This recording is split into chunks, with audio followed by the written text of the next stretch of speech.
talo fatu mo lo fa lo fa fonga ngale tunu ni tai au o le suingo tato po kala me ma fa tasi le fionga ya le ya tau o le sa tun mo fono ken akui ia o matal tanoanga le tai au ni o matau ni o ia o le tato tai fono ko mit fa tono si fongo longo ama te le tanola mta upuna lo tofi fa tai fono le mate tala no i le tulanga i ni lo no suita o va i whainga palota o whainga malolaiti e le Wellington City Council ia pupulenga no i Wellingtoni. Te no fo i po le afo le fo e tu to lo tele fo to te mo fo i ni tau sanga o wa sa ye fo tau sanga vai fatalo fa tu le tau sa ni tai au. Ia fatalo fa tu afamasanga lo fiongo le li pule ia me se pole tato officer malu i tato le tio si fongo lau mo.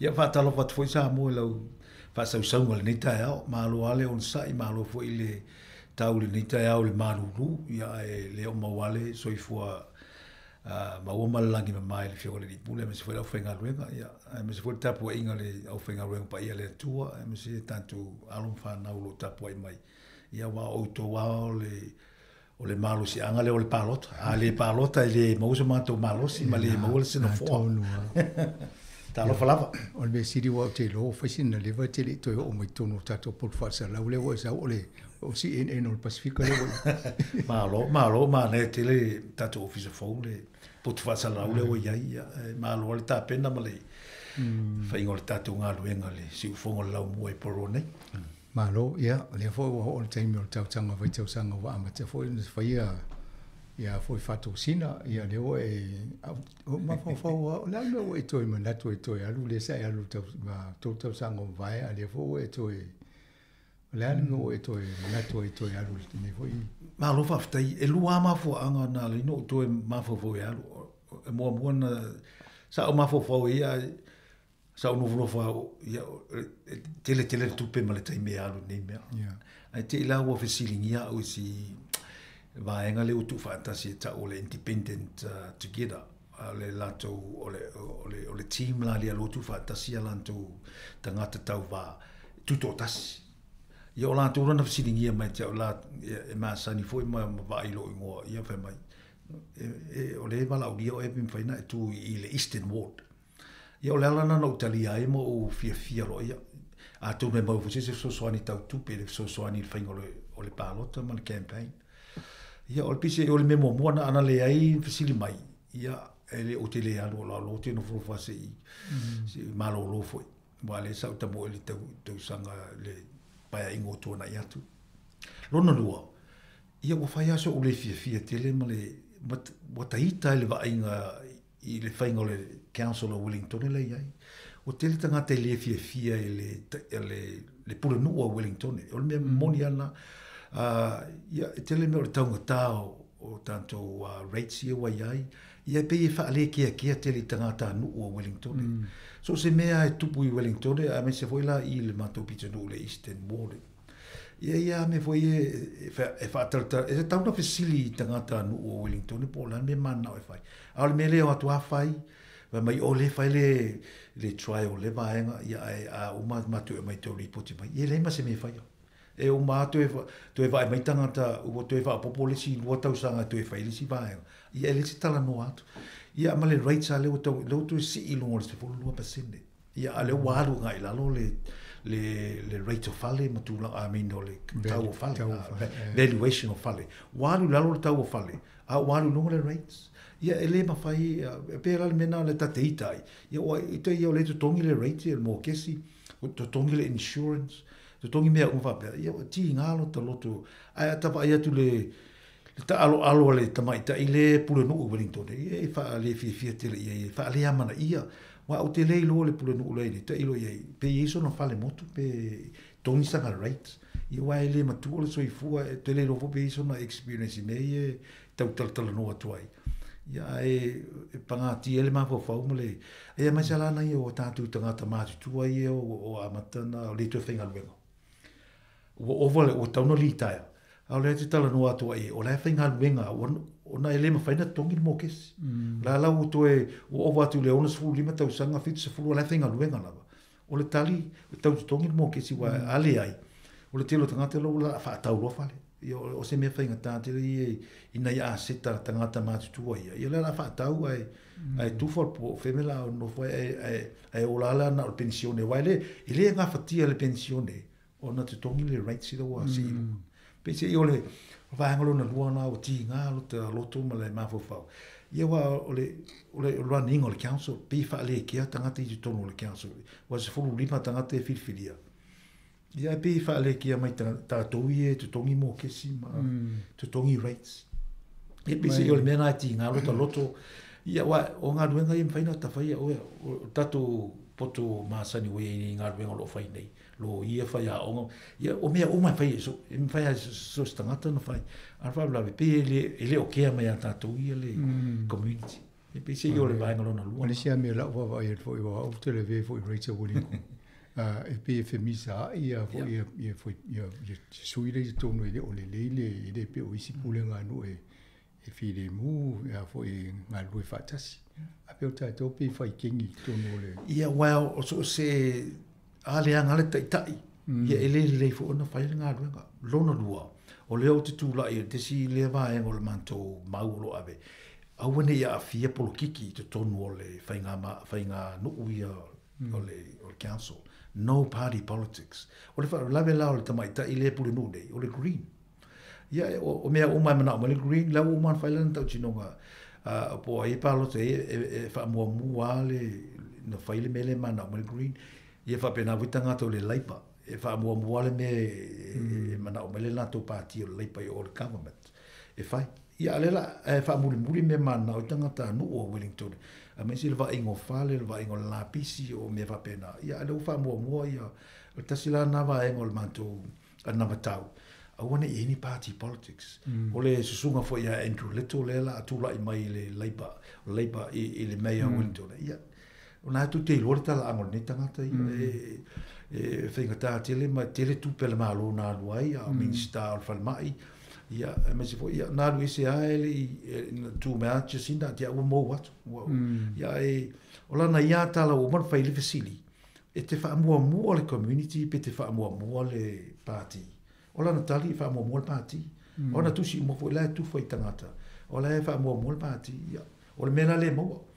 Na o le sawa o tangata o party le tax ia ma mai rate si longa ia ma fai spend me mana o ma fa alu tu ia le polonga tātou ia mai se ne o tātou tangata matua tangata o retire ia ma tangata fo lo fai ngā ruenga tango tā tele te tongi le insurance te tongi le rights ma me o tua polonga mane o longo me na e mafu angana le o to lo tele to e tau vale ia o la ia o nai ma fo na mai ia ele fai tātou no fo ia malisi me ia o tauna isa no fo tātou Pasifika, wa lewa te lena tātia mai Wellington. Ia na ngata mai lawa si tātou tina matua, ia le whitalai ngā namula o ulu tala clearly. Ia o le iwa lima lena ngata mai, wa tolus fulu mo tuku tausanga. Tolus fulu lima, tolus fulu wono tausanga, talu mai. O ele o iese sui o Pasifika te tonu o le whai ngā nune. Ia, me tā upo ia o ngā, e tangata Pasifika wai e tū lei e tātou mau ia. E pese i olva ingo tātou a ingo whalero no whai, wal telo whalero i tātou Pasifika o City Council Houses. E te tauna le lei ma sefe, ma mawhana, ma tūlanga whapena, ma ia lava, o isi whaleo e lua potu moea se furutanga te no whai, e tauna ma ai whare lei mea. O nai mea ia o ngā, e ise leo o tātou Pasifika te tono le sawha inga lea. Ia o whai si lewa tele. Ia o mena o lea o ngā hori tātou prokala mene ia. Ia wala au atu ia tātou tangata ina i alo ia fo ile tūla i mai i nei mai tau ina i mausa tātou leo sa whai ngale ale tātou whai ngānu. E le tau independence le fo le vaenga le tō whien tangata i sui o iei. O le mātou vaenga le teimi nei e tō ono mātou le tutu whātasi, independent together.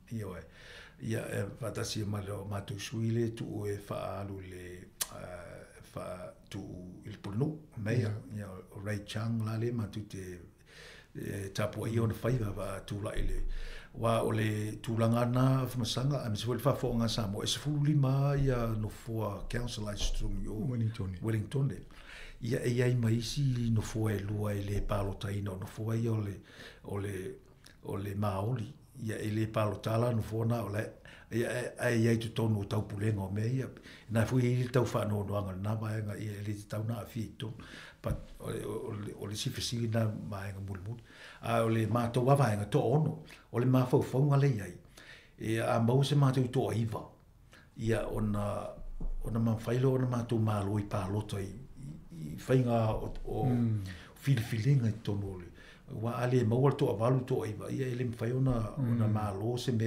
e mana na to itanga to community wa lo no winga o atu no matu to no le waina matu sui to tolu to fa pe to lima fo lo tamo mo e mai isi vaenga matu nga lu fantasia they are all independent fo la to ai le o mai la lo matu fa matu a matu mo mala vaenga ia e itanga ta tuto tasia io na lele wa terminate io like e matua i fata mo e mai le labor ma le green to no le ole bulangano o Wellington. So e mana o mia la matu to ono le fa popo mai si to fa ia ona mau le palo te malo ai pe a fai ia fono le pale ale fai ngano. Mane o tiro anisi fo le lo mau mai tan no ngani te mi fi si fi fo lo e background mole wa le sa e fai a oma. Ia leo lo ia fai la o company lo ia malo.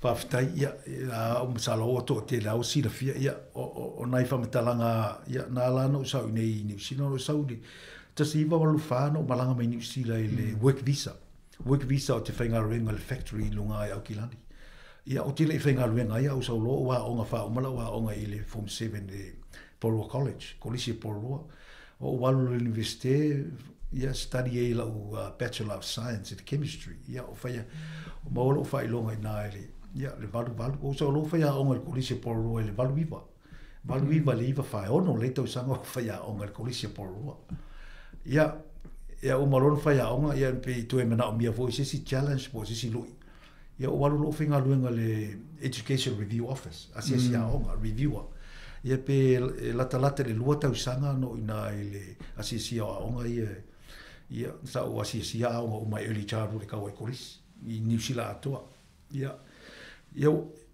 le umi foi atu mena mia foi si lui le soifua foi mal soifua tau tua ia le sa waloa fai la o loa fai le to ia le universite ia na fai lo fa lo ia le ala o lata le luas fu tau sanga o lo ia nei ia le ala o fai al ma business ma lo to lo i Kilburn a ku loa ia le ala lo ia te nei o le sta mai tala anga pu una o le soifua ia o te mina o whaingaru, o tau whaingo fia, whaingo pepe whaingaru sau o le pepe whaingaru work visa, ia sau le i whaingaru whatas, na sau loa onga, ia le ala, ia na alanta fia whai a onga, nā teino o le tau wa o la tananu ina whaina whaile public speaking. O te reo la po maua lea au sia le matatia, ia na whai a onga mua, ia na lo le whai singaru ia le ala wo mai, le ala o to ele si lu i fōu le awamasanga. Ia ole alu lungo le council o mala mele ole ale zilu ita ole lo poi palmia ro le ai se o tele no ma tele faile council le la tamai ia ole o fia tau tu ola o teilo e ma faile o nga va ale o governance skills ma experience le ia e faile o sa fai tonu le tu ai nga sa fai nga le o council e mwhaingo te lera o so soari mwhaina o wha so ai mato ngā lue whaatasi. Because o au te lea o se tangata whaamā lo o te ngā lue mo le sa whainga le iei te tonu e li se mea. A mea lata te hitai, a te paai atu. O le matua, e nao ngā le vevesi o le ori i tonu o le council. Ia le lo le tu tongi e tupe a tātou i e ratepayers. O le mea la e whaanoa noa ai. O le tele o te tongi lau i o pai, e ta isa lau muafe mon tupu le te tongi lau i e le council. Ia ele o le leil whainga ngā ruenga. Ia pese mea e ti ngā loto. O i nei pōroa na limas futu wafe la i engi tongi na tangata pōroa. E taunga sau pōroa nai, wau sa ea ongo i pōroa, sa e tau tua ko i nei pōroa. Wha mō vanga le pe maua ia, o le mea moria, ia le sa anu mua, ia pe na le afe tolu se laua o pālota na maua. O le pālota le su e Wellington e le Eastern Wall, tolu afe lima se lau. A ele maua pālota na e te le tū le moso no fua. Mantua la mantua le Eastern Wall ta awhamasanga. E to tolu sui e tawā. E to tolu no fua lai ai.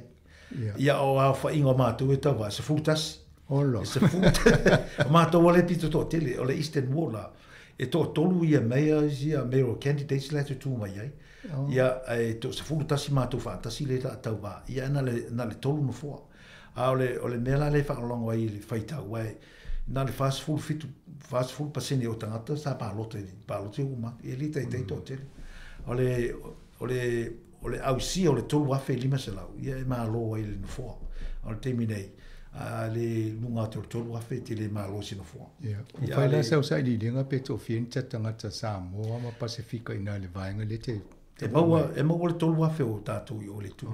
A pa lota o manan tātou Pasifika le tū le. A misia tātou e Kalesia, Unilaka Pile, mātou te whapsanga. Ia le lai e tau sanga. E maua le pe a whapea e pa lota o ma. O le se fulu valu tau sanga nga ilunga i whaini pa lota. Se fulu valu tau sanga na ilunga. E te tauna e le stala ia o na lafo atu leo le pepe pa lota se mo whamatala atu taimi o vaenga na. Ia e tā ualo le stala mai na ia mauti noa le te iei. O le ala e mātou ngā lua whemana i e Kalesia lo iei nei na ia. O le tau whaise awala ina ia whaile pālota. Wa e o tātou tangata tu loulawa. E whaatūtū ngā tā te le pālota. Ma e le amana ia pe alafo atu pe pālota. Wa le visini mai. E le iloa le whaingo le pālota. Whai mai pe o se whale pālota. Le ai. Tātou te le o se whale pālota. E lafo atu le meli. Ia le pepa pālota. Na e tango le te tala. E tu si lau nu mela i tangata le te pālota ai. Ona toe tuule le te utusi nai le tutogia. Ai lafo le pusa meri. Alu e lafo. Ia, o tātou la, e whaatūtū ngā tātere, a me se tanga i tangata mātutua. Ia, e le mwhaina whai, wanga nāu i tangata la inga so soni ai. O le taimi nei, o lotu e tau mwhai mātou te so tai ma nei tangata i, po o le whai lau tusi o e Kalesia i ai nei. E mwhaina lātou koleti mai a tangata anu o Samoa, no fumo lātou ainga wana to pepe pālota. Ina ia mauti noa e lai whai pālota. Ona moli atu le tangata le wa filfili o le Kalesia lea. Ia na alu leo tangata nā tu isa o le pusa meli, ia mauti noa. O leo mwhaina ave le pālota e whai. Ia wa ali whai fulea sosoani. Ia o ana, ia paula me e mau e tātou, ia na o le tau muli pe a taungatale rates ma taungatale rent. Ia wa o le rent foi, ia a fia uma me le rates, a taungatale rates. Tanga tātou ie le o i le ini whale mautu, le nofu ni whale tasi, a le rent. E taungatale fule, ia a fia uma i mea ia le city council. Wa si no le rate of whale tangata ia, e si i foi ma le rent. O le mea lana e a fia uma tātou Pasifika. A le whaila lau pālota. Ia, na e to mule le taungatale rent. Ia, e le sau ngā ruenga whai tilo o sau e pālota mo le tangata le ina ia. Wa te whai atua o motuati ngālo loto no le taungatale rent. Taungatale rent. Malo, o le avoi, e luas fulu, tos fulu no pasene tangata na pālota nei porua. Tausanga i pālota le umwai atu. Anai fast fulu ia tai au. Mane o le lai baba i foi porua ia pe avini pusa pālota vo i e tuu i lai tau fasiri e Kalesia pe talia vatu se pusa pālota e tuu ina i whaingo fien o tangata matua i tono la tō. O isi awala na lai tau baba e la tō. O le tasi foi na awala loti te mawhai, o le lau tau sanga foi e ilvaenga na, o le temine e lan tō orange bins ia vai. Al whablawe, ia na o ngā i whaletusi o ave iai, e sa o ele whautuanga. O le se utalango au ri e whai pālota o ai, e le nei whamarosia, e le tero tangata pālota. Na ave le e Kalesia ia. Ai whai fō i wai te relo, o si e Kalesia, mtua i musua e waini me whapela tō fō i malu ma la tō no whang. E le se meo iai wai, o leo te malamalama ia e Kalesia le talia ina lo ta savali atu e whaisitala. But wa le o tau sanga ina i Kalesia se mo fasi se o le mātou te wheloa i ma le Kalesia a le whale lua le a si tūn ma i le Newtown. E whai lato lotu whaatasi le aso se fulu fitu. Ia lau wala uria mai sa o whai fole tau sanga o tuana i vai temi o tuana i atu. O te latu e wha mamlama. Ia ma na isi e Kalesia e o chi le aso futu wha o se tema. Le o te tala mai le ama noa. E mateo. Wana ofisini atu le eu China i ngā i Perampoa. E whe mai, o le sau ia Andrew Little le. Whai, awa ke kalia ia. O la uli nā lela tau tā i tato rates ma la uli. But e sao le lau, le ia fo ina i Kalesia ma whaifi au i le mana o i tangata polokiki o atu. O te wha alo fo i vaanga na. O la umau. ele se polo kiki o le fia fesoasoani tatu I tangata Pasifika ia le tangata ale. Wai tu sa e kalesia lotu ma pisinisi ia ma tangata soifuolo ia. E a fia uma tātou le reiti le la e council uma le city council. Ele se me ele me fai na o atu le kalesia fai wale la e palota la uri I tono le council. Ma si I lunga tātou rates. Ma rent. Ia a fia o matatu ia Pasifika. So a fa pea ele kale si ele o mana. Ele si mo I a ole tau whainga vai. Ole wha lau iloa. Ma wha iloa I mea ia benefiti I tātou Pasifika. Pea e pā lota I lo tangata. Pea e pā lota I tangata e fia e fisosoani mo tangata Pasifika. Wai tō tiro tātou ele mamalama I le aonga o le pā lota. Ai aonga te le pā lota ina ia whai ele mea le te mana o ai ma ia tau ngofia ma lama le city council I le feo mai fale la iti fale le mawhanawhana tūlang whapena ia fia le telo tātou. Ia a me se wai si meo o ka paka I lumo o pisinisi ma mea tātou pita nuu ia por rua ma Wellington e po. Mane o le vaenga la le mo o ia lo sui tau wa o ani mea wa wha mo o e te iloa ai alu tong te mana o I tauna mo se sui ngo me nei pe whaia me ia le sui fua no nofo tangata I tonu punenga nu. Pawhitai, ia ole me mua le o umano o le tātaro o le rates. E langa o le rates e te lelo na awhianga o le tau tupe. Ia lela ave umo tupe I tono le council, ai lese tupe iawe. La le te lese tupe te whasoa ai. E whai isi au fufuanga. O le rates e tala whianga ia le wai ifso soani whaonga ingo le rates mo o mea tu whaatasi o le library, o swimming pools, o mea foi o council e ao ngā umo mo tātou. Ai te tauna pā leni lele whaingo le rates. So o le mea mua nā e wha mua o le rates. Rona lua, au ne whaingi polkiki, no party politics tono I. Wa o whainga o whiwhiringa, e a fia te rei tātou. O le melona tolu, o le te wha mua fo, le mele o le safety, o le tele ia nai tangata ia rough sleepers o tangata mo moe fai to o polotito fale o loa te taile city ia me se foi mato I Gilbernie Newtown ola mo tangata ele ini mena no foi o nai tangata ia e o lato fale ele fia no foi langa to telo lato e fia le mole su el marijuana su drugs su me fa pena le tupe o la ma wala to tupe wa o le tongi benefit so o le lato benefit ai le lava. O le la e ono no foi fale. Wai o le latu tala tangata ino no foi mo moe whaloloa ma aisi I whaloloa. Whai mai e tele atu tupe mo e Wellington e lo au kilani ma isi me pea o I whaloloa no foi. Tele tangata alo lofa. Tele tangata alo lofa. Ao le mea. Ia ele tala whai. Rona winga e te tauna ise ai se au wala. Ave e se tangata e mai le. Ele me whainana tatu atu tutuli wai ele e tauna whai whale leni whale ono no foi. Te tauna ngā lua le City Council ma le housing ma le kainga ora mai ni fale le no foi ia ma fai fale le wrap around service le mo le medical le mental health ina ia support na tangata no foi fale ina ia wene yo no momoe o le fai to el manu lu ale no foi tai o le fa bela a fa popo to le momoe na wa sawe mai sia mi o le pulia pe wa mi o le anga I lungo le awala wa fai wa fa nga ia fa fale le ta ua talano la wala ia wale leila wale health and safety wale tal fe ngali soifua maloloina ia wa amataina le o maintanga te o atu le city I mai Wellington tal wai le ino I tangata ino no fa pe alfa love o tangata o la mai foi la tu o elemental health e te tawala na ai fale le ino no fu ni fale ma fai le service le health ai le te tauna te to atu tuli na avele loka e te tauna fai se au wala le fai ai o le mele le ana le langa le ele na o Wellington le Lantern Key ma tulanga o mo foi Gilbernie ma Newtown o to ato te le tangata e tutu ma ACL ATM machine ia va bla a si atu la o le ma se tu pe waita ia na no fole matau facile tangata le o le se tu pe avatu ai o me la ia le a fio safety la na lo te fai atu e tauna tauna clean up, tauna whaalelea o mai e mei siti o lo me masini na tau nei se kema i lo ya mionga tangata ia va pena whaingo fiena molia mai so e mawaila ia.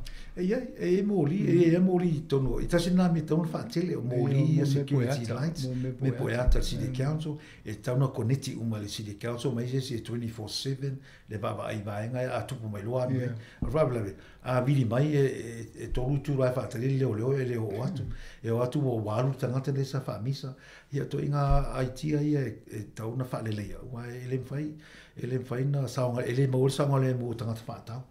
Le tele nā pisiniti Wellington, e mese foi ia tatu area community, wo ese, o me mo reini paka, o tele bike lanes ia wo mai, wa ave sei paka, ia tasi nā mea o le mātou te tūla i, o kela e o tau tūlanga na o me o pai ko cycle lane. O aue e te tauna pā leni, e te tauna ave ese paka mai te tonu le, o le, te tonu o le middle, o le city, e te tauna ave ese e tu paka i nā.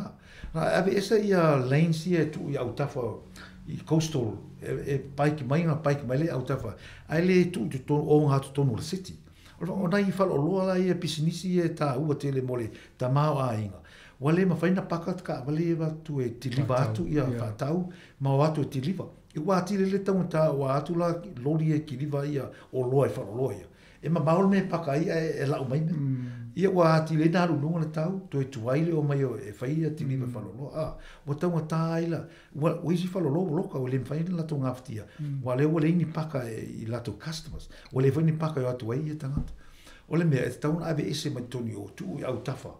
Ia na ma fa pa leni le ele se ai tia lenga mai ai fai foi na faunga a ole fai ni bike lanes ai fai pia ia ta vale ana fai leo te mi fai e pisi el ta pole valu le pole ono le valu a fo le valu na le bike lane na faunga na bike la o te mina le te mi le pisi il ta ai a fo le valu le fa ia na paka lolo ta vale ai te mai ia pai ke wai wale pisi ia wheeler temina no wale wheeler me masangli o al main mo a ole la o fa nga i e o wheeler ta o fa ngano a fa lo valu portale a ve ese ro ia fa sa ro la i wheeler na ai pakaita vale o fa ta mo ave ki tasi na ai ki e fai o fa bla ta tu la banga el green o ta kopi mai me ia tunu fa ele pa le o Wellington e fa si mau nga sa vidi ele to tele ni se o ni wila ele to tele ni se o ni wila ia o le aso atu o tu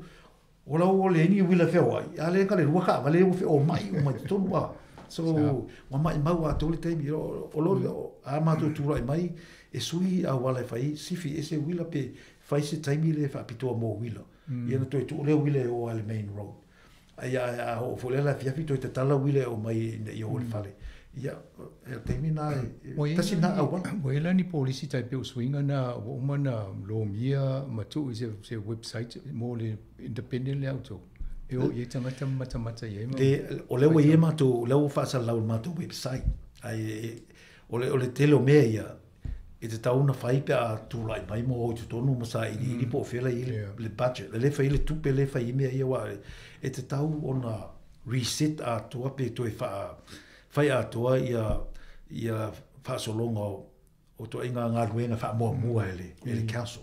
A ua le taatia le wha mua me ma nao ia atu sila le toilet, tu rou lava. I le fale le ta ua le pisa ine e lua tesima le 3 miliona le tau le te tonu le city. Le e lua tesima le 3 miliona e mo ri pea o le po. Ia o te le tu pe aru le mea. Ai na le pe ono ia fale le ta o tonu. Ia e tau tāti o nā mea ele te tau nā ruli nā tupe te le. Ia o le la ungo la pisi le si mea faule i Wellington. O le upasi e nei la ula pisi organic waste. E ave lunga e wha mini lunga i o i eke tauna e po lunga i. Ia e tolu se 4 miliona whaina e la whaile ngā rua.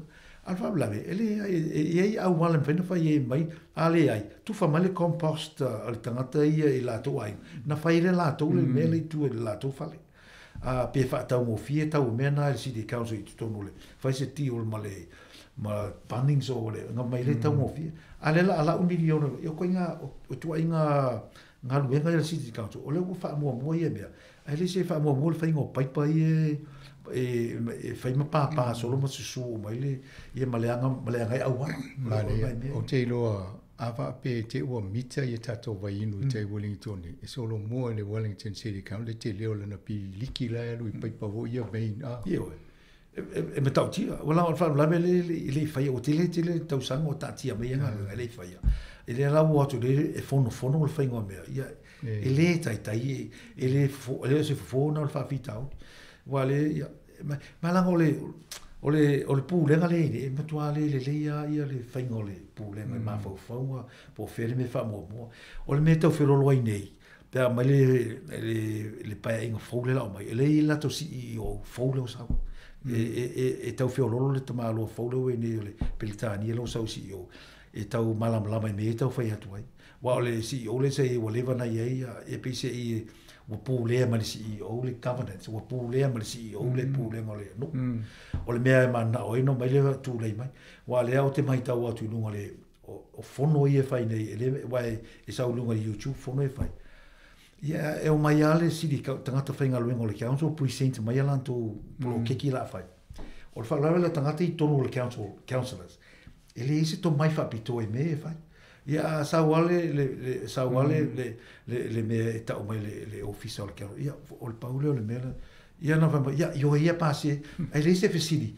A mai se si business study case e te whai. A mai se si quote wai le ma se ese ski o ia ba me la na ta wai tangata ia tu lai mai ese ski o le ese to mai fa pitua fo e na ia mala mai I kon kalati e fai nei tai peila o le fatita ingole slash fund le o fai tai le fai le plant le tai le malava le ave o mai waste ia mo ia lo to mo ne le o to si ilus fu pasene e to si e pe o mai todos fu miliona la to fa pop taluai o ko kalati lana ave ele fai le se sa ilinga mai le foto ala to mo mai historical me o level to tubu le la to mai e te taun sa taun fai sa ilinga ma le si me o le paketi le alu mai mo o tele me mana me ia le la to tongi e taxpayers e ratepayers le todos fu miliona le te fa popoli tau fai ngol me taluai le o le pasia ino ko kalati e ave tangata fowia mai tangata e fai nga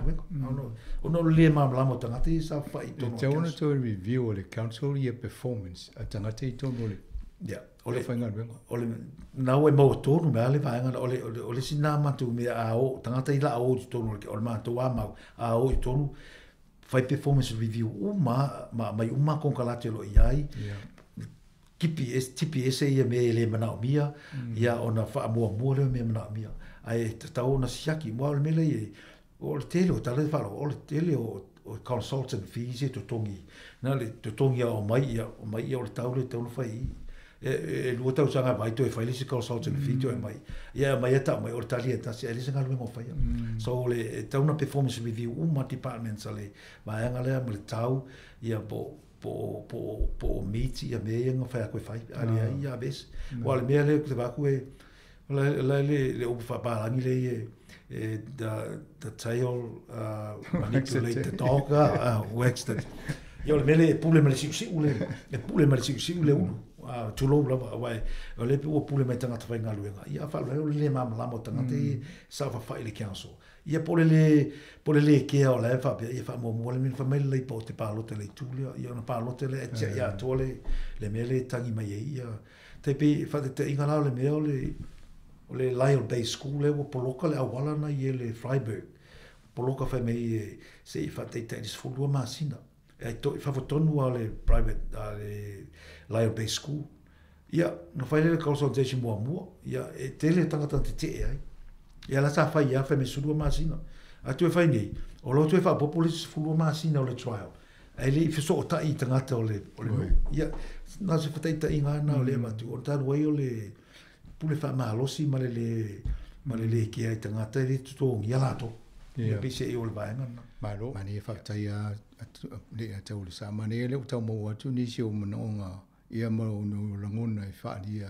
I me o lo ina ina ia fa le to no pulenga no I Wellington o Rachel to pe o lai e mo ma le tele o ta to nei New Zealand ia isi vaenga na ia te tonu le awala e whai ia a tonu tō pāti ina o ta o te pāti wanga tō ono e o tō le independent na tō vātasi ia tonu o nao le au whai pisinisi ia fo tō a metotia ma awala e whai ia whainga whapea ia ma ne vava ia ni tōnanga whapena ai a tonu o lena ta o lai whai lo company lo ia o a tonu a me specialize ai lo company lo ia ma lo whaftai ia o le company lo ia leo whai a koe lo te minei ia te lea mea ta o le general practice ma tu te tui whai le conveyancing whaatau ino whale da fi whaatau so whale fōu whale mua e wha o ngāi kiwi saver ma tu te whai umanga luenga ia whai ma tu so soani mo e a whai fo e to e mana e refinance pe tu e whai singa luenga o le whale whai ma tu whai refinancing o lo whale mai si stupe mai le mō kesi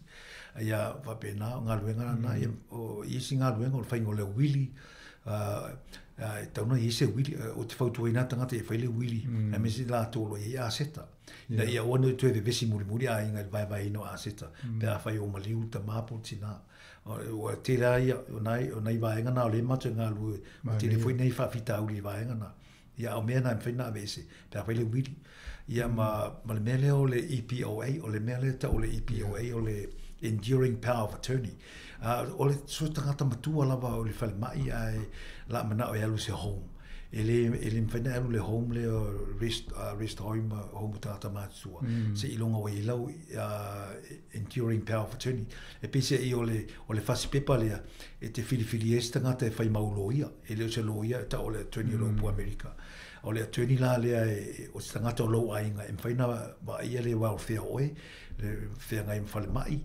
e whai fwina vai au aseta me tau tupe o le tangata lana e tauna e whiriwhiri e saini o le pepa lana e wha maule lei o pepa lo ia mal malo e mwhai lana e whale o i le e whai na e alu lo tangata lo ainga le la e whiriwhiri e whai ma o attorney na e alu le bank e tala mai au tupe ma mea na ma sui e whai tau lo whale saini lo pepa lo whale pe a whai lo e ngase ia pe a whai whiwa le ato toa lo ma fau fau ia mwhai lona wha o ngā lo ia le tangata lo ainga po sa o e whai ngā ruenga umana wa laua le ngā whatia.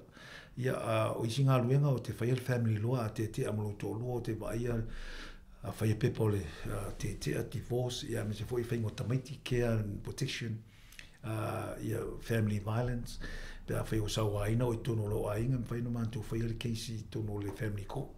Ia me se fwoi tangata ia u lava vale sao la ta vale ma ta vale ona ia o te whai o manga ruenga le whamsinonga ia criminal court ia te aru tūla i mola tō i whole whamsinonga o te whai a ngā ruenga na o te tūla i whamsinonga i mō e pia e mō lia whai pāua sorry sa tauna o le a te lwanga ia ma mea i o avita avale o nā ia ma whasi tangata ma tūla wapena sexual abuse te le fui tangata lo whaata ma ia whanau la iti whanau teine ia nai ngā luenga mana criminal act ia whai fui employment te le fui ngā luenga pe a whai o le tutongi o ima le pāleni ro tutongi ma tu te whai fui ngā luenga ia tau employment ia ma immigration o whai fui apili te leo apili o te whai aneo tangata overstay ma tūla wapena ia ma tu te whai o mea ia ele ngata i tātou Samoa ia initia saina te le foi na ta cases e fai o na tangata mai intia o te fai a ia e fai nei tu e fai le koto intia pe a tu aina sau vai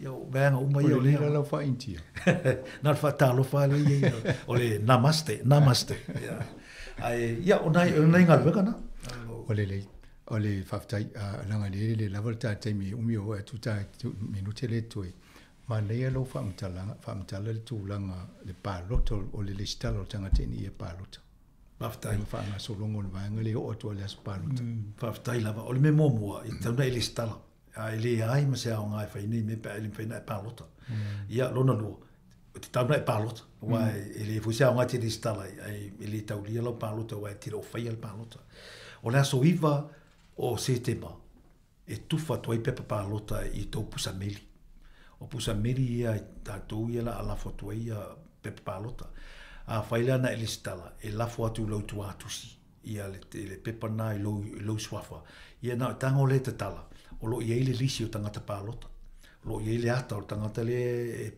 tu la i to pela mato pitu no le eastern wall e to as fultasi mato e sa fultasi fo mato le ala tu lisi mo mato wata italani o mato mo le lope alufa alfabet pele ai fo alfabet e mo la lo ngo lunga la ku pa e le lope fa pena ai o le fainga la lo palota pa te tala le palota o le lau fautuanga i tangata i e palota awani e tau mawhai tu si numela tu si au numela tasi di tangata e te mana o e palota ai o isi tangata uma te leiloa awani e palota ai awani tu si numela e tau sfutasi tu si ana le tasi a fa belo tātou i o le Eastern Ward. Ia palota na oa, pēr whai te mana e palota mana o. Tu si ale no le tasi talangi o Ken Akui. Ia tātia role, ia tu ulo i tonu pe palota, ma le teo tu si nei ai. A velo le pusameli, e lafu ai o le New Zealand Post. O le whainga na le palota. Wa e le mwhaina, au te palota fōtangata te leiloa. Mai te o whai, ma lor tangata le pito, e alo e te le masani ai. Wa le mena le natu la me le te mulu. Ia o la soiva la se tema la foto il pe palota te tala tusi le numero tasi te lani o Ken Akui pe a fai te langoina ia le aipo e lava. Ia ona tu le te tusi na e le tongia avelo le falmedi. A fai te le mana o e te alu o le falmedi o lo ia pusa lanu molina i libraries ma i supermarkets. I la to avano le la fa avano ba ina le tu ia. Ia o le aso iwa la e matuai a mataroi nan fai lau palota. E tapuni uma palota e le aso sfulu tasi o ke topa. O le aso sfulu tasi o ke topa e tapuni ei o na i le sfulu lua le auri. O le tai muli nem faina e alu e lafo lau pepa palota i tonu. I le fale meli. Yo, tu te mina umane tonu no. Ia, e tā le sfulu lua o le tai muli na i tauna i te tonu lau pepa palota i le pusa meli. Ia po pusa lana muli i supermarket po libraries. O le sefulu lua i le auri, la sefulu tasi o ke topa. Whangatai. O le meta auana, e tauna ta aua vanga. A whai e o atu nā teimi te le listala ia. O na e alule i listala i le area la ina o le address nga inga e te alu e whailau pālota special vote. Le Lufu River inga Brandon Street. O lo i le library inga ma le officer al vanga ria Lufu River Brandon Street. O lo i le officer e whailau pālota whapitoana. E te la tua whaatumu le pepa ia ma whailau lo pālota ma tuaina. Ia a whapea wa alana le a watuala pe pālota ona wa tuaina le stala ia po suilo address. O le mena e lina e alu e whaile special vote. Ia whaila special vote e te alura no whanga lea. Ia polo vili fo le City Council pe e le malamlama tele. A le nauta o atu no whanga na e te anga iei.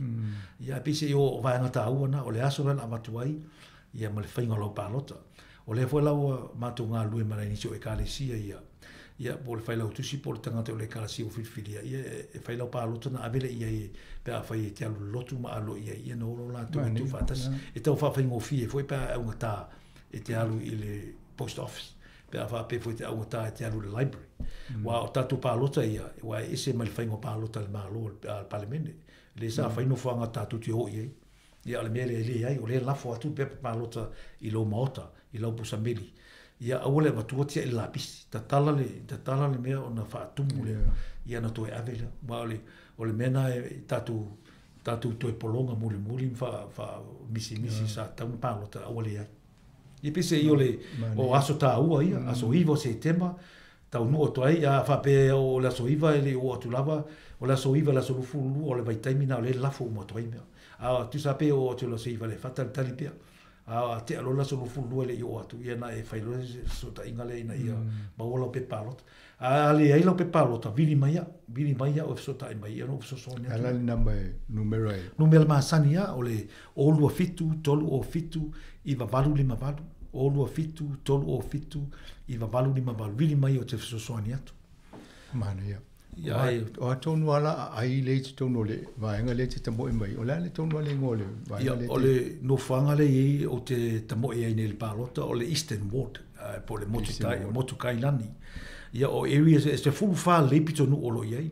O Breaker Bay, Hataitai, Houghton Bay, Karaka Bay, Kilburnie, Lyle Bay, Maupuia, Melrose, Miramar, Moore Point, Rongotai, Roseneath, Seatoon, ma Strathmore. Ia se fulu wha le anu whanga tā ua ia o tātou whainga pālota le whainga o tō anga wae pālota. Ia o te langona tō te lo tātou Samoa Strathmore, si Tune, Rongotai, Lyle Bay, Miramar, Kilbirnie, ia mātaitai. Ia, toa te la tātou Samoa. Te ofu a pēa le, mo se tolu afe. Ia ai, tō mana na o se leo se tangata Samoa, tangata Pasifika, te ofu ia o tō pēa le, tō pālota ele. Ia, i se tō sui, numero tasi, vote number 1, tusi al number 1 te lana o lo ingoa, ken a kui, ia ona tō tūlele, ia malafo le pusamiti.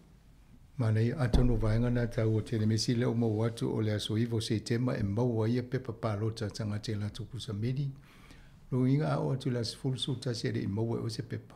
E luo me le tupu. E le stala oe. O po o sui le me te nofo ai. I lo le mena i mo mo tau sanga tau tau sanga mwai.